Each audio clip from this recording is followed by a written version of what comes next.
Hello everyone, my name is Rajdeep Bora, a NSS volunteer, Guwahati University campus.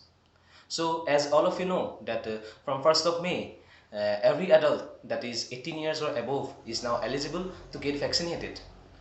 Till now, a huge number of people have vaccinated themselves. The hesitancy level of the vaccine have coming down and more people are now willing to take the jab. India is aiming 250 million vaccination in July of this year.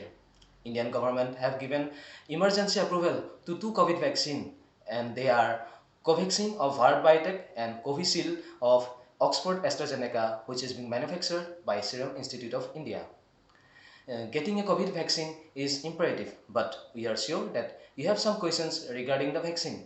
So don't worry, we are here to answer all of your questions. So please watch the video till the end. So, the main primary question is who is not eligible to take the vaccine?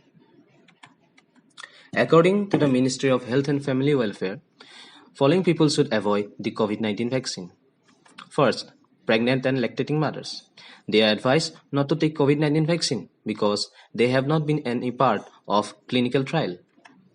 Second, people with allergic reactions to vaccines, pharmaceutical products, and food allergies. Third, anyone who has an adverse reaction to a COVID-19 vaccine earlier. Fourth, persons showing active symptoms of COVID-19 infection or who have had COVID-19 in the last 4 to 8 weeks. Fifth, people who are acutely unwell and hospitalized patients with or without intensive care due to any illness. Now, the second primary question is what should I do before taking the COVID 19 vaccine?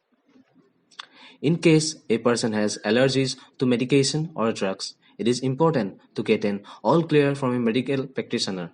A complete blood count, CBC, C-reactive protein, CRP, or immunoglobulin E IgE levels can be checked under medical advice. One should eat well and take medicines if prescribed ahead of vaccination. One should try to be relaxed as possible. And if you are feeling anxiety, then counseling can help.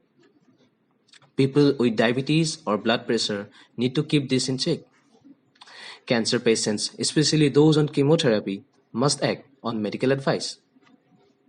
People who have received blood plasma or monoclonal antibodies as part of COVID 19 treatment, or those who have been infected in the last 1.5 months, are advised not to take the vaccine right now.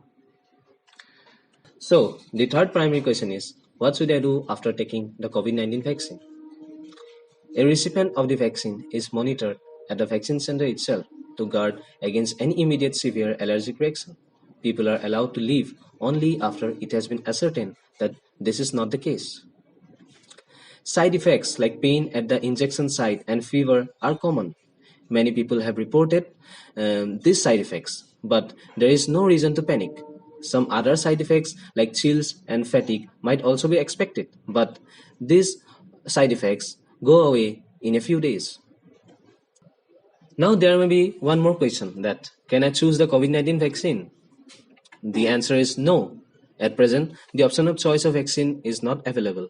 Moreover, the COVID-19 vaccines are not interchangeable and a beneficiary will receive the second dose of same vaccine as the first one.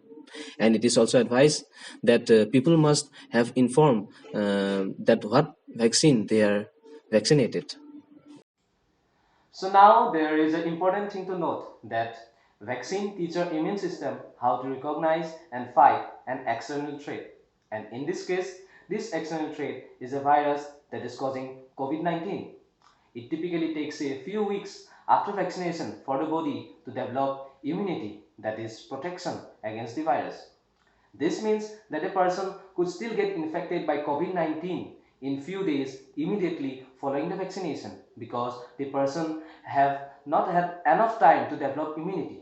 Therefore, basic precautionary measures like use of face mask, hand sanitizers or hand wash and maintaining physical distance needs to be followed even after vaccination. So, did you vaccinated yourself? If not, then to get vaccinated as early as possible.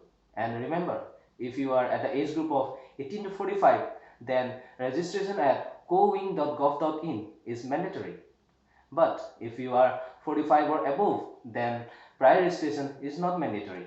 You can do on-site registration at the vaccination centers itself by providing any valid ID proof, that is PAN card, Aadhaar card, voter card, a passport, pension documents with photo. So thank you everyone for watching this video. I hope all your questions get answered, and if not, then do comment your questions and we'll try to answer all of them.